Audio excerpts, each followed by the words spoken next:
Duke football's Vincent Anthony Jr. is hosting Bull City Community Day, a celebration of service, love, and Durham pride. He is a Durham native, Jordan High School, I believe. He is doing that tomorrow. He is the host tomorrow, Saturday, where they're giving back, planting seeds of hope, connection, and compassion in the city that raised him. And he also joins us on the Heister Automotive Group hotline. Vincent, welcome to the show. Can you hear me all right? Yes, sir. I can. Thank you for bringing me on. Of course. Let's get some of the important details right at the top here. Tell us a bit about the community day that you're hosting, what the goals are, and how people can participate. So tomorrow will be VJ's community day of service, community drive. And so basically we picked 7 foundations because I wear the number 7. So we picked 7 foundations people can donate to.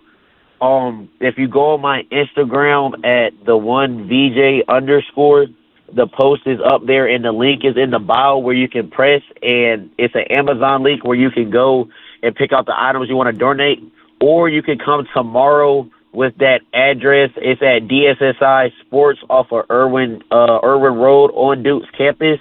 Come between 9 and 1 and drop out back-to-school supplies, toiletries, soap, anything that you want to. We'll be there collecting items from 9 to 1, and we'll have games, food, just stuff for the community. There you go. That's Duke's Vincent Anthony Jr. Hosting Bull City Community Day. You just heard the details there, and check him out on Instagram. VJ, we'll check back in with those details before we finish up here, but I want to talk some football. Let's talk. There you go. Junior defensive end, 6 tackles, 1 sack, 2 TFLs, tackles for loss, a pass defensed as your Blue Devils beat Elon 45-17 to open the season last night. Are you happy with the way the game went last night? Oh, yes, sir. For sure. We came out with the win. Of course, we just got out meetings just a couple minutes ago, just fixing the stuff we needed to fix, get ready for the big game next week against Illinois. What's the feeling on the sidelines when it's 24-17 in the fourth quarter and you're playing, an in-state FCS opponent who obviously you wanted to kind of beat handily? Right. It's just first game, really getting the first game jitters out, just having guys locked back in to their fundamentals. But other than that, once my guys locked back into the fundamentals and just got those first game nervousness out the way, then we really started to play some real ball. You're a player with a lot of experience at Duke. What's the difference for like a Manny Diaz defense going into year 2 rather than last year when everything was happening for the first time? Really just getting comfortable within the defense. Now that comfortability has been set, guys get to play free. Since we're used to the defense, and just get to play free and just go forward and be physical. We're talking with Vincent Anthony Jr., member of the Duke defense following their win over Elon last night on the Heister Automotive Group hotline. VJ, what was Coach Diaz's message post-game? When you gathered up in the locker room, what information was he giving you after the game? Post-game, really just telling how just being resilient. We know getting wins in college football, no matter who you play, it's going to be tough. But just we stayed the course, being resilient, did our job, and we came out to win. We just gotta fix. There's always something to fix. So just fix what we have to fix and move on. Your new quarterback, Darian Mensah, he threw for almost 400 yards last night. You see him every day in practice, obviously during training camps and scrimmages and things. Is that what you expected from Darian? Oh, yes, sir. Just going up against Darian in practice, he's a great player. I like to put the pressure on him just so I know he can go out there and perform. And so he performed in practice, and so I knew he was going to go out there in the game to perform, and just looking for him to perform, each and every game, week in and week out.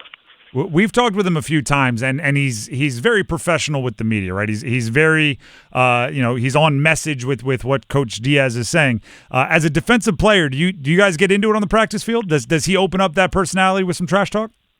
Oh no, for sure. Because I if he does it, then I'm gonna force it out of him. You know what I'm saying? Just being on the defense, just having that mindset. And every time I challenged him, he stepped up to the plate and challenged me back. So that's how I know he was going to be a tough player, a good player. Vincent Anthony Jr. connecting with us here. He had 6 tackles, a sack, 2 TFLs, and a pass defense as Duke beat Elon 45-17 last night. VJ, I want to focus in on that sack. Early in the game, first quarter, you get the quarterback on the ground. The celebration, I've described it. I went back and watched it and wrote down the different sections of it. It's kind of like there was a lasso element, there was a head shake, maybe a breaststroke, a little swim, cleared out move, and then you finished it up with an eating motion, like you were gobbling up some soup or something. What's the thought process behind that? How do you end up with that particular dance? So really just try to stay hip with the young folks. This is young folks. This has been a TikTok generation. So I know that's what the fans love to see. So just doing what they do on a regular day basis, just bringing that live to the field. That's what I try to tend to do.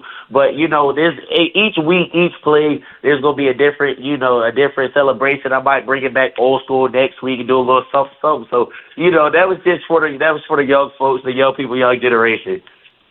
Listen, I know you've played a lot of college football. When you say young folks, what age bracket are you describing? I understand you're maybe an upperclassman, but how young is young folks to you? Young is young, but it's really people my age. People my age, right. People in high school, middle school, even the kids in elementary school. As long as they can see me, relate to them and stuff like that, they'll come out and support. Just making the game exciting, just making it entertaining. That's what I love to do, for smile on people's faces. Okay, good. At least you're including yourself in young folks. You're about to make me feel real old if you weren't in the young folks category. No, sir. The other thing I noticed because I went to watch the celebration because I wanted to get the story behind it. Well, actually, I should ask this: do you have it planned for next week yet? Like your next sack, is it already filed away? Oh, no, it's for sure already in files. Yeah, I feel like you got to practice every aspect of the game. And so, the celebration is just as important as just lining up, putting your hand down on the ball and getting the play call. So just practicing your whole aspect of the game. So, yeah, it's already planned out. I already know what I'm going to do. You know what I'm saying? I keep that tucked away a little secret until next week. Oh, you can let us. We're friends here. We're good friends. You can let us in on the secret. I feel you. Yeah, sometimes I feel like I like to call myself a magician. So, magicians can't tell their tricks. You know what I'm saying? Hey, you know what? That's a fantastic answer. I just got one-upped in the conversation right there. You win that one, so we'll move on to the next.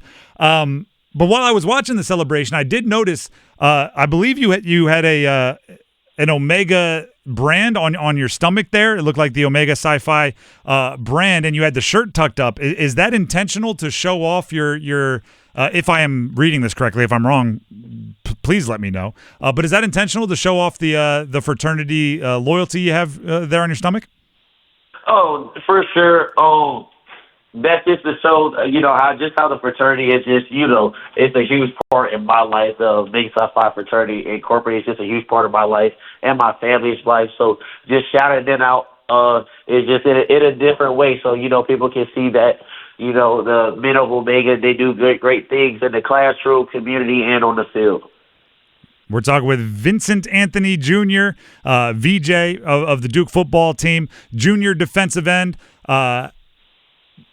After game one, you win by a bunch of points. It was a little tighter than many expected until the end there. But you win, you get the statement victory. You're going into Illinois next week. Have you started looking at the number 11 Illini yet? Oh, yes, sir. That film has already started. I got my notes on them just to start out first and second down, and that's just going to build throughout the weekend. It's for next week, so I come in prepared. What's the next level for this Duke team, right? The last 3 years, there's been 8 wins, 9 wins every year. How do you take that next step? Taking that next step is really just building off of week one and going into week two and having a great week. And just taking each week, each day at a time so we can get to that ACC championship played in Charlotte and then get into that college football playoffs, making a run at the national championship. National championship. I like somebody that's willing to say the big goals out loud. Vincent, real quick here, I will run through some more of the details for your community day, and then I'll give you a chance to fill in any gaps that I miss. VJ is hosting Bull City Community Day. Anthony Vincent Anthony Jr.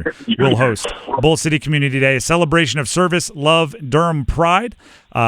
He is obviously, as we've been talking about, one of the accomplished members of the Duke defense. The event will be held August 30th. That is tomorrow at the Duke Sports Science Institute, where there's a powerful day of impact and unity. You can show up and give donations of school supplies. There will be entertainment activities, resources for all ages, obviously opportunities for kids to connect with the athletes, mentors, and role models, special guests, which you'll have to stick around to find or show up to find out, and support for local organizations, 7 of them specifically, in honor of VJ's jersey number. It's all at the Duke Sports Science Institute, Durham, North Carolina, tomorrow, 9 a.m. to 3 p.m. Admission is free and open to the public. VJ, did I miss anything? No, sir, you didn't miss anything. Just people of the RDU community, I would truly appreciate if y'all come out and show some love. And this isn't just this isn't just the last community service being planned. Hopefully, this is gonna be a every year thing, and we gonna have some more stuff come up to do in the community that I would love to do. So just stick with me. But come out today, like he said. Come out today. Well, not today. Tomorrow from 9 to 1. We're going to have family there, fun, just the whole RDU community, and just giving back to the community. Community is huge. I wouldn't be able to do this just without God and the family, leading the way and planning this for me and just sticking this around with me. So if you guys come along and be a part of the journey, be a part of the family, and let's go to the top with serving the community. Vincent, we appreciate you and for joining us, and good luck the rest of this year. Yes, sir. Thank y'all. Appreciate y'all.